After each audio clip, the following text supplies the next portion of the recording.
আমি আপনাদের এইটুকু অনুরোধ করবো যে এই ধর্মের রাজনীতি থেকে বেরিয়ে উন্নয়নের রাজনীতিকে শক্ত করতে হবে তাদের হাতটা। গত 7 বছরে দিদি অনেক কাজ করেছে, হ্যাঁ জানি, এটাও সত্যি অনেক কাজ করা বাকি আছে। কিন্তু আপনারা কি জানেন, এই সরকার যখন এসছিল 7 বছর আগে, দিদির মাথার উপরে দেনা ছিল 3,50,000 কোটি টাকা। প্রত্যেক বছর আমাদের সরকারকে 47,000 কোটি টাকা ঋণ শোধ করতে হয়। তারপর দিদি সমানে চেষ্টা করে যাচ্ছে কিভাবে মানুষের জন্য উন্নয়ন করতে পারে। চলে আসি প্রচারের কথা। প্রচার যখন হচ্ছে, কিন্তু এই প্রচারগুলো আপনাদের কাছে আসছে না। কি আপনারা কি জানেন গত 5 বছরের সবচেয়ে বেশি সেনারা শহীদ হয়েছে? এটা আমি বলছি না, এটা তথ্য আছে। আপনারা কি জানেন কাশ্মীরে গত 5 বছরের সবচেয়ে বেশি যুবকরা হাতে বন্দুক নিয়ে জঙ্গি হয়েছে? এটা আমি বলছি না, তথ্য আছে।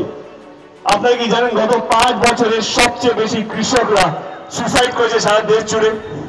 এটাও আমি বলছি না, সমস্ত তথ্য আছে। স্বচ্ছ ভারত অভিযান আমরা দেখছি গত 5 বছর ধরে কেন্দ্র সরকারের। কিন্তু আপনারা কি জানেন পৃথিবীর 15টা দূষিত শহরের মধ্যে 14টা ভারতবর্ষের মধ্যে আছে? এইটাও আমি বলছি না, এইটাও তথ্য আছে।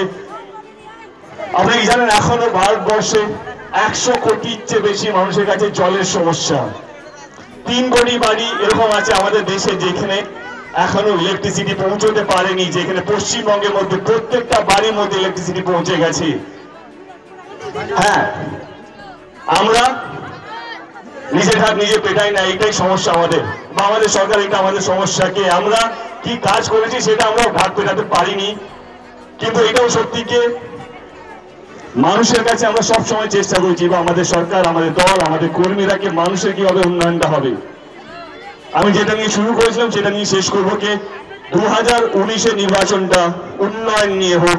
যখনই নির্বাচনটা উন্নয়ন নিয়ে হবে, যখনই দেখবে মা মাটি মানুষের সরকার এবং পশ্চিমবঙ্গ অনেকটা এগিয়ে অন্যান্য রাজ্যের থেকে। আপনারা অনেক বেশি বুদ্ধি রাখেন, আপনারা অনেক বেশি আমার চেয়ে রাজনীতি বোঝেন।